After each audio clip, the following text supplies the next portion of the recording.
and gentlemen, thank you and welcome to another great segment of Razor Sharp Sports. I'm Razor Ramon, and I'm here with local Phoenix fighter and undefeated fighter, 5-0, Omar Heart Samano. Omar, thank you so much for taking some time out. You're welcome, man. I appreciate you answering coming. a few of my questions. Yeah, today. of course. Now, everybody has a story on when they started boxing, whether their parents got them into it, a big brother, a coach. Yeah. Tell the people how you got into this sport of boxing. It was just, it started off with bullying when I was little, and just a lot of verbal abuse back in elementary school, and I just would tell my parents, and my dad just got tired of it, and one day he was just like, put on your running shoes and put on your gym clothes, and I'm taking you somewhere. And we said, where? And he didn't say nothing. He just dropped us off at a boxing gym. It was Central Boxing. And what age was that when you started? I was 10 and a half at the time.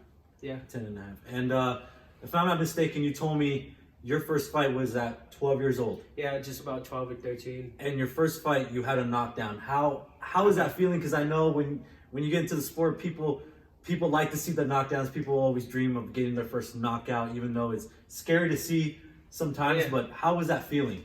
Man, I felt good. It was my first amateur fight. I just remember throwing a jab, and I do the jab, and he just fell, and I started giving him an 8 count. I still lost the fight, to be fair, but it was my first experience. Yeah, it was a moral victory. It was. It felt good, man. That's kind of set everything off. That's awesome. You're also your amateur career. It was 25 and 25. Yeah, that's just 50 about. fights. Yeah, that's still a lot. Yeah. Then from there, you decided, you know what? The amateur scene isn't much for you because I've seen you fight a couple of times. Yeah. You're very patient. You pick your shots. You're very smart. Yeah. You're more of a long distance fighter, which is amazing. Yeah. Once you went pro, what were your first thoughts? Man, I was just excited. I was just ready to go. After 10 plus years of just doing amateurs, there comes a point where you just say, I'm not getting nothing out of this anymore. I want something more for myself, and that's when I decided I wanted to turn pro. I was ready to do it mentally. I was just ready.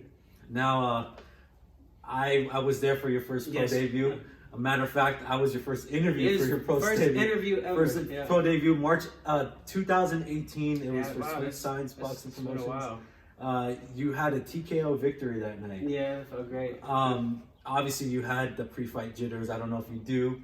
But there's always there's always nerves going in there. There's always, man, I want to be the best. I want to show them what I can do in your first professional fight. How was that like getting that type of victory that night? Oh, man, it felt great. One of my biggest goals, since I decided to turn pro, after like 5 years or so that I started boxing, I had that on my shoulder. Like, what if I go in there and I lose in front of all these people that I build up, and telling myself that I was this great, and believing in myself, and what if I just lost in front of all these people? I tell myself, and that was the nerves I had. It wasn't I'm gonna go in there, I'm just nervous to perform in front of these people. I've always felt comfortable in front of people. That's not the issue. My issue was mentally, was I gonna do what I knew I could do? If that, Yeah, absolutely. And when I went in there, man, I didn't have nerves. I had people asking me, man, this is your first fight? You sure this is your first fight? I was like, yeah, this is my first fight. They're like, why aren't you nervous? I was like, because I trained for this all my life. Why should I be nervous? There should be no reason I'm nervous. And I went in there and I did what I was supposed to do, and it felt great. All the weight off my shoulders just came off. Absolutely. Now especially when you start fighting, every fighter has their own style. And I'm not talking about the style in the ring. I'm talking about the style outside the ring before the fight. Your first fight, I saw you in a suit. Matter of fact, I was in a suit when I announce or when I do interviews. I like to be in suits. Yeah, you were looking sharp. I like to look sharp. I saw you in your suit. Did you already have that in mind? Like, hey, you know what? Every single fight, I want to be in a suit. Because I've always seen you in a suit. Nothing against guys who show up in pajamas or, or just your regular, wake-up clothes or, relaxed clothes. Nothing, but I feel like as a professional, you have to hold yourself up to a professional level. Everyone who looks up to you, they're looking at you. So everything that you do, everything that you say, all your actions, they're going to be accounted for in one way or another. And I feel like, a suit definitely, it goes well. It makes a statement. Yeah, we're here to take care of business. Boxing is a business, and I came in a business suit. That's awesome. And when, 2015, you ranked number 1 in the 132.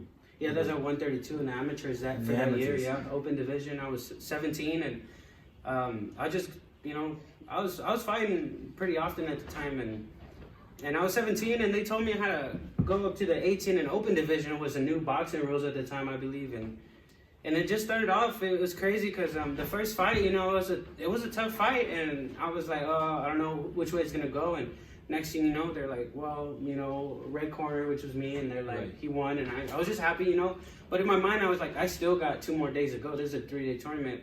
So, I wake up, I make the weight, and now I'm looking at who I'm fighting next. One of my best buddies, man. I had to face one of my best buddies for that tournament, and he was in that spot. It's always something like in a movie. Yeah, I was talking to him. I actually went there with the same people. He was going after the same goal, but in life, you either eat or you get eaten, So I told him, like, good luck to you, man, but I gotta do what I gotta do, and if you win, may the better man win. And I ended up winning that second fight, and we shook it up, and that was it. Took pictures together, and it was, there's definitely, it's weird. It was a weird scenario, yeah. Absolutely. Your nickname or your ring name is Kid Heart. Yeah. Where did that name come from? Well, my dad used to call me, like, just Kid all over the time. He would say I'm a kid, or we used to mess around, like, what's going to be your nickname? Like, Kid Diamond, Kid this, and obviously not like Kid Rock or nothing like that. But, he just, I was like, well, let's stick with Kid. I like Kid, and then he's like, Kid Heart. And he's like, you do half, I'll do half. So me and my dad came up with my nickname together, which was pretty cool. And he came up with the heart part. Wow. That's awesome. Yeah, he's always said I had a lot of heart for fighting, so. And I've seen you fight, and you have definitely a lot of heart. I've seen probably about 3 or 4 of your fights so far. Matter of fact, your last fight was held in Mexico. It was for Gladiator Promotions. I haven't seen you fight in the U.S. since the last fight you had. Yeah, so.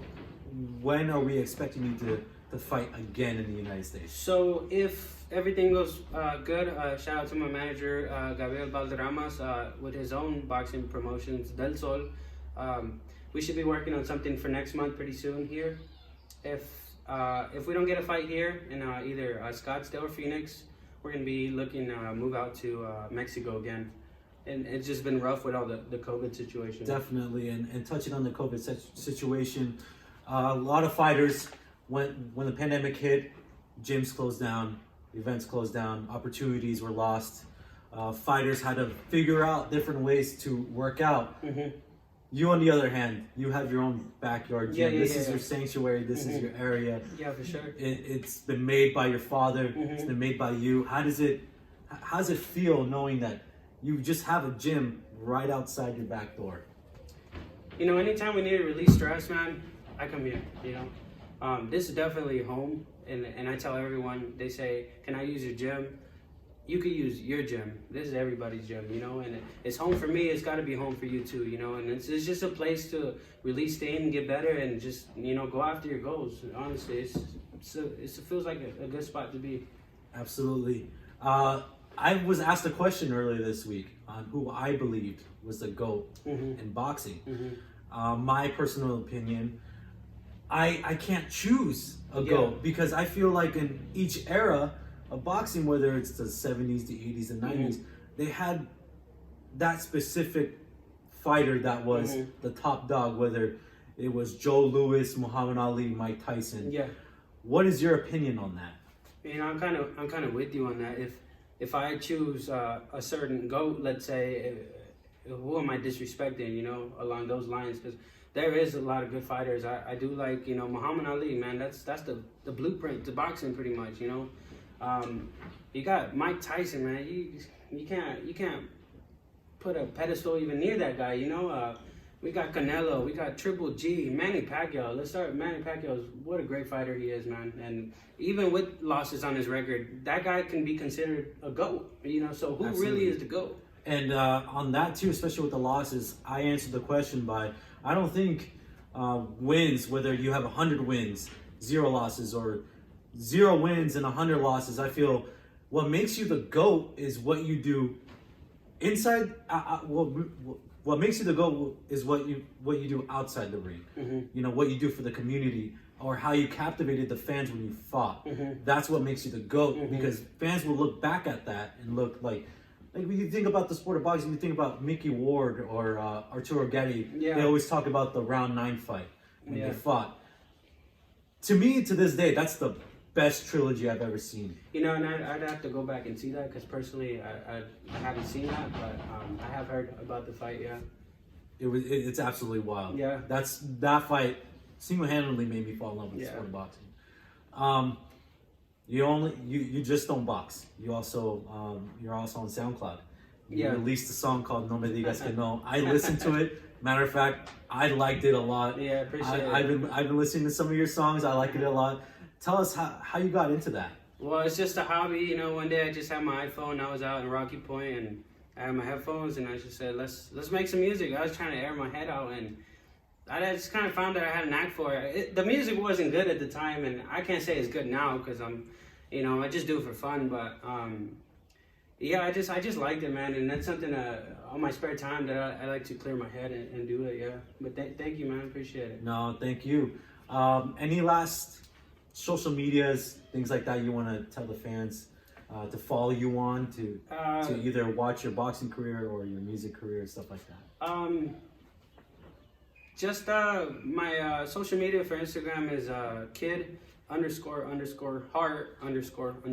You could just try to find me under Omar Samano, Samano, my last name.